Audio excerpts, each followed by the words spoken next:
പ്രിയമുള്ളവരെ, ഞാൻ എൻ്റെ വാക്കുകളിലൂടെ വരച്ചു കാണിക്കുന്നത് വിശുദ്ധ ലൂക്കാ എഴുതിയ സുവിശേഷം 1-ാം അധ്യായം 46 മുതലുള്ള പരിശുദ്ധ അമ്മയുടെ സ്തോത്രഗീതമാണ്. മറിയം പറഞ്ഞു, എൻ്റെ ആത്മാവ് കർത്താവിനെ മഹത്വപ്പെടുത്തുന്നു, എൻ്റെ ചിത്തം എൻ്റെ രക്ഷകനായ ദൈവത്തിൽ ആനന്ദിക്കുന്നു. അവിടുന്ന് തന്റെ ദാസിയുടെ താഴ്മയെ കടാക്ഷിച്ചു. ഇപ്പോൾ മുതൽ സകല തലമുറകളും എന്നെ ഭാഗ്യവതി എന്ന് പ്രകീർത്തിക്കും. ശക്തനായവൻ എനിക്ക് വലിയ കാര്യങ്ങൾ ചെയ്തിരിക്കുന്നു. അവിടുത്തെ നാമം പരിശുദ്ധമാണ്. അവിടുത്തെ ഭക്തരുടെ മേൽ തലമുറകൾ തോറും അവിടുന്ന് കരുണ വർഷിക്കും. അവിടുന്ന് തന്റെ ഭുജം കൊണ്ട് ശക്തി പ്രകടിപ്പിച്ചു.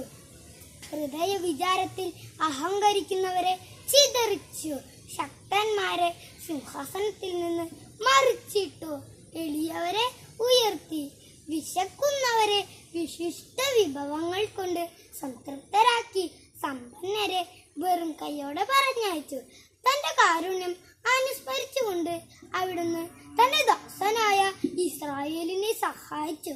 നമ്മുടെ പിതാക്കന്മാരായ അബ്രാഹത്തോടും അവന്റെ സന്തതികളോടും എന്നേക്കുമായി ചെയ്ത വാഗ്ദാനം അനുസരിച്ചു തന്നെ മറിയം അവളുടെ കൂടെ 3 മാസത്തോളം താമസിച്ചു.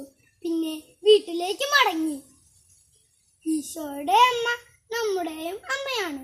സ്തോത്രഗീതത്തിലൂടെ അമ്മ തന്നെ തന്നെയല്ല, മറിച്ച് ദൈവത്തെയാണ് മഹത്വപ്പെടുത്തുന്നത്.